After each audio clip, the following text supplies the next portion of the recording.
ಸಂಸದ ಅನಂತ್ ಕುಮಾರ್ ವಿರುದ್ಧ ಎಫ್ಐಆರ್ ದಾಖಲಾಗಿದೆ ಅನ್ನುವಂಥ ಡೀಟೇಲ್ಸ್ ಅದಕ್ಕೆ ಲಭ್ಯ ಆಗ್ತಾ ಇದೆ. ಸಿಎಂ ಸಿದ್ದರಾಮಯ್ಯ ಅವರ ವಿರುದ್ಧ ಅವಹೇಳನಕಾರಿಯಾಗಿ ಮಾತನಾಡಿದ್ದಕ್ಕೆ ಎಫ್ಐಆರ್ ದಾಖಲಾಗಿದೆ. ಪೊಲೀಸ್ನವರು ಸುಮೋಟೋ ಕೇಸನ್ನು ದಾಖಲಿಸಿಕೊಂಡು ಈಗ ಎಫ್ಐಆರ್ ದಾಖಲಿಸಿದ್ದಾರೆ ಅನ್ನುವಂಥ ಮಾಹಿತಿ ತಿಳಿದು ಬರ್ತಾ ಇದೆ. ಸಂಸದ ಅನಂತ್ ಕುಮಾರ್ ಹೆಗಡೆ ಸಿದ್ದರಾಮುಲ್ಲಾ ಖಾನ್ ಅನ್ನುವಂಥ ಪದವನ್ನು ಬಳಕೆ ಮಾಡಿದ್ರು. ಈ ಬೆನ್ನಲ್ಲೇ ಸುಮೋಟೋ ಕೇಸನ್ನು ದಾಖಲಿಸಿಕೊಂಡ ಪೊಲೀಸ್ನವರು ಎಫ್ಐಆರ್ ದಾಖಲಿಸಿದ್ದಾರೆ. ಬಹಳ ಪ್ರಮುಖವಾಗಿ ಮುಂಡಗೋಡಲ್ಲಿ ಫೆಬ್ರವರಿ 23ರಂದು ಕಾರ್ಯಕರ್ತರ ಸಭೆಯಲ್ಲಿ ಭಾಷಣವನ್ನು ಮಾಡಿದ್ರು. ಅಲ್ಪಸಂಖ್ಯಾತರ ಓಲೈಕೆ ಮಾಡುತ್ತಿರುವ ಸಿದ್ದರಾಮುಲ್ಲಾ ಖಾನ್ ಸರ್ಕಾರ ಅಂತ ಹೇಳಿ ಪದ ಬಳಕೆಯನ್ನು ಮಾಡಿದ್ರು.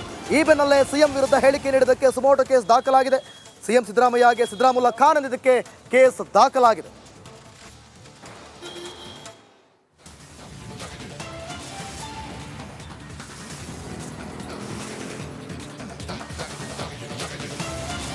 ಮೊನ್ನೆ 23ನೇ ತಾರೀಕು ಕಾರ್ಯಕರ್ತರ ಸಭೆಯಲ್ಲಿ ಭಾಷಣವನ್ನ ಮಾಡ್ತಾ ಇದ್ರು.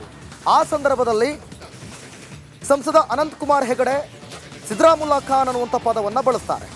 ಅಲ್ಪಸಂಖ್ಯಾತರ ಓಲೈಕೆಯನ್ನ ಮಾಡ್ತಿದ್ದಾರೆ, ಸಿದ್ದರಾಮುಲ್ಲಾ ಖಾನ್ ಸರ್ಕಾರ ಅನ್ನುವಂಥ ಪದವನ್ನು ಬಳಕೆ ಮಾಡ್ತಾರೆ. ಯಾವಾಗ ಈ ಪದವನ್ನು ಬಳಕೆ ಮಾಡಿದ್ರು ಆಗ ಅವರ ವಿರುದ್ಧ ಆಕ್ರೋಶಗಳು ಕೇಳಿ ಬಂತು. ಇದೇ ಬೆನ್ನಲ್ಲೇ ಅಲ್ಲಿದ್ದಂತಹ ಪೊಲೀಸ್ನವರು ಸಿಎಂ ವಿರುದ್ಧ ಹೇಳಿಕೆ ನೀಡಿದ್ದಕ್ಕೆ ಸುಮೋಟೋ ಕೇಸ್ ದಾಖಲಿಸಿ ಎಫ್ಐಆರ್ ದಾಖಲು ಮಾಡಿದ್ದಾರೆ.